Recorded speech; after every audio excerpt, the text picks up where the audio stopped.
Alright everyone, now we need to talk about AOC. Now of course I've talked about her tax the rich dress, and it's like, it's her brand of hypocrisy and irony in order to get attention. That's basically, you've got to understand that people like AOC, Ilhan Omar, Rashida Tlaib, they're not first and foremost public officials or politicians. First and foremost, they're actors and actresses. These people in some cases were literally part of a casting call by the Justice Democrats to essentially just act the role of politicians.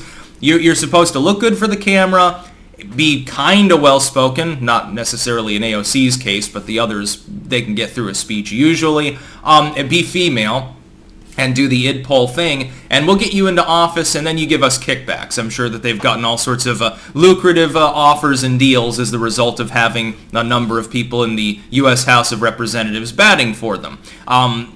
Keeping that in mind, when AOC does something hypocritical that gets her a lot of attention, even if much of it is negative, that's just branding to her. That's just her way of getting her name back in the papers so that she can say Green New Deal one more time. Getting her name mentioned on the radio or on TV or on the internet or whatever so that she can hawk some more bullshit.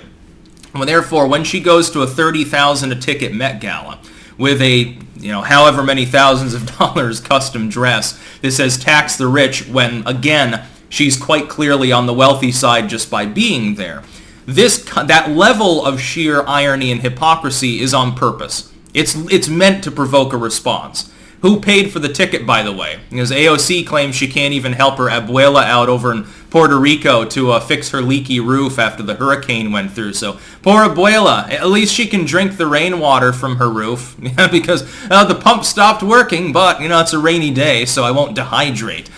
But it turns out that the person who made the dress is also a hypocrite, apparently a tax cheat, allegedly, who's over $100,000 in the tax hole and behind on workers' comp and all of this stuff. I'm thinking to myself, you've got layer upon layer of hypocrisy here. But AOC's fans don't care, and in some sense, this is actually a victory for AOC. Here's how. The people who like her don't care how hypocritical she is. If they did, they wouldn't like her. Everybody else is simply feeding the fire and getting her more of a response. Now, at this point, it's like a declining rate of return because everyone already knows AOC exists.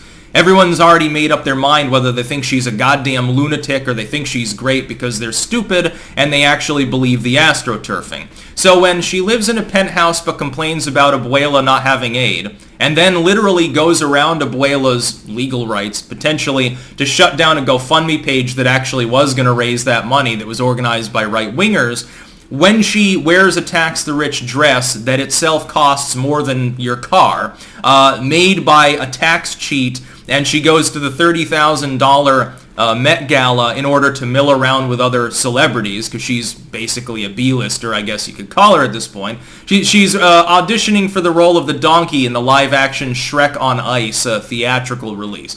When she does these things, it's a whim, because, again, while everyone already has made up their minds about her, it gets her fans, which are people that vote for her, and she's in a solid blue district, so she's at no risk there, to cheer for her. Oh, yay! I know that there's nothing substantial being done by this incarnation of Congress. I know we didn't get the stimulus we wanted. We're probably not getting the new Green Deal bullshit. We're not getting new gun control. We're not getting anything. Oh, but she wore an ironic dress. How great for the small-minded TikTok crowd to do their 10-second videos with effects and music. And people that don't like her, of course, even talking about it. It's like, the other day, I guess, he who will not be named, puke burp into microphone bread liner, was getting harassed by Nicki Minaj fans because one time he had a video where he says the N-word with a hard R, he says, and it then makes up some sort of bizarre spiel about how he's doing it to be not ironic, but for some social justice purpose. We're reappropriating bad language to, I don't know, stop the racists or something. Very interesting concept, by the way. And I'm thinking to myself, these people don't understand. Negative attention is still attention, and that's the whole grift. AOC is fundamentally similar in intelligence, I would say, as well, especially verbally, as the BreadTube crowd. About the same.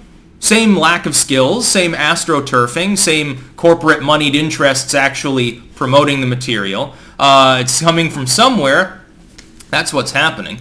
It's horseshit. It's grifting. But if you can get attention, I mean, if you're just doing that, if you're not relying on your intelligence or anything like that, and you're not actually good at rhetoric or debate, which none of these people are, especially AOC, just get attention. Well, it's easy to do that. Just do something outrageous. Just be kind of flamboyant about things. AOC is very good at that. She's not very good at anything else, except making her, like, Instagram streams, and she's always mixing drinks and then pretending to just chug a couple of them down. The streams would become interesting then, but unfortunately I think she's got a sober sitter in the background probably telling her, okay, we're cutting you off. We've got a 2-drink maximum at this point. That's about all. Peace out.